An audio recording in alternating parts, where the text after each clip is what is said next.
Marquise, there was not a lot of chances to push the ball down the field Sunday night. Was that what you expected your first Bears experience, or were you even a little surprised that you weren't able to push the ball a little bit more? I was just really expecting to get opportunity to play. I wasn't expecting any certain plays or formations or anything. Just was looking forward to playing. Do you feel like you get to use your best assets and your speed in the way that you were used Sunday night? I feel like I got used the best way that Coach wanted to use me on Sunday. So, obviously it's a variable that I have no control over. So I just focus on what I can, and it's just being fast and catching the ball if it comes my way. Marquise, you're on the other side of Justin Fields' first completion. Can you take us through that play from your perspective? Shout out to Jay Fields for the assist. His first of his career. Got many more to come, but I ran a simple out route. Jalen Ramsey outside. Simple out route, completion. It's a simple play. What changes for you guys when he's in there? He brings some mobility, he brings some different things. What changes as far as the way the defense reacts? What does that open up for you guys? I don't know. That's something that you probably have to ask Coach. For me, it doesn't change much for me. Just make sure that I'm available for him as I would be for any of the other quarterbacks. Were you aware that he was coming into the huddle for that play? And what was he like when he kind of stepped in for his first snap? That was actually my first play of the game, so I wasn't aware at all. I was running in, and I looked back, and he was the one calling the play, so that was it. But, I've worked with both quarterbacks throughout the week, so it wasn't alarming or a surprise to see him in there. Is there a rhythm, though, for you guys as receivers or running backs or tight ends, whatever it may be, to when you got the quarterbacks being switched up like that and running that kind of rotation?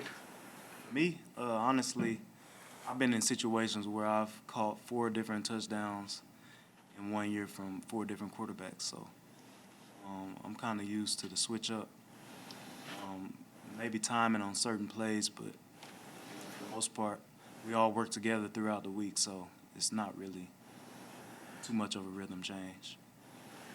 What's it like as a wide receiver playing in an entire game where everything is confined to basically 10-yard throws, where there's not a lot of downfield opportunity?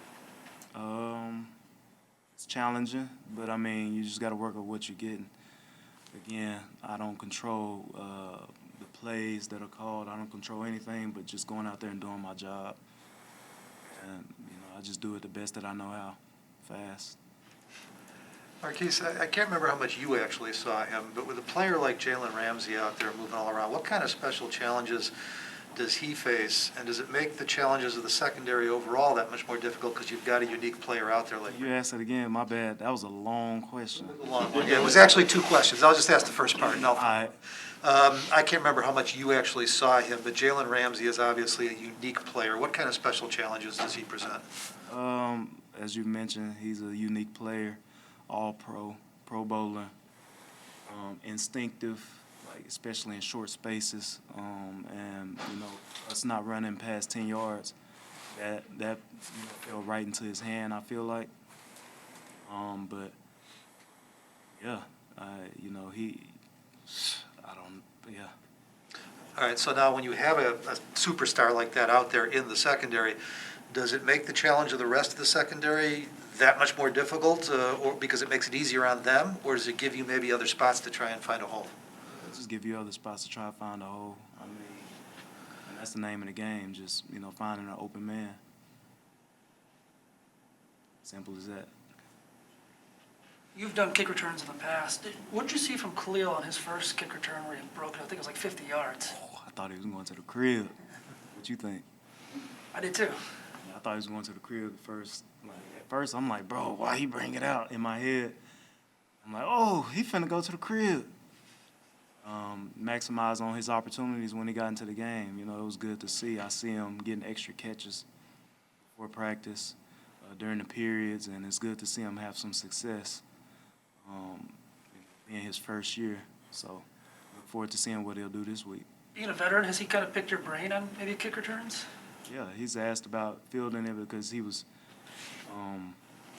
early on during camp. It was just different. Coming from college, the balls maybe kicked a little higher, so fielding it was a little different. So just gave us some cues to look for when, watching for the ball, looking for the laces, since it's not any stripes on the ball like it would be in college. He's been working hard. Obviously, I said, he's put the work in before, so. Nice mask, by the way. Oh, thanks. That's what's up. Marquise, that's intriguing. I never heard that before. Looking for the laces on that kickoff that's way up there and coming out. Why? What does that do? How does that help? With the ball being brown and, you can kind of get lost in the crowd or the lights. So if you look just for the white laces, you can kind of tell how fast the ball is spinning and what trajectory is going in if you look at the laces. So it'll fall a little different. As opposed to just looking at a brown figure in the sky, you don't know, like, which way it's going, how fast it's moving. But if you see, like, the laces going like this as opposed to like this, then you can kind of see how fast it's going. Cool. I mean, for those of us who've never done it, that's enlightening, so thank you. All right, thank you. Thank you.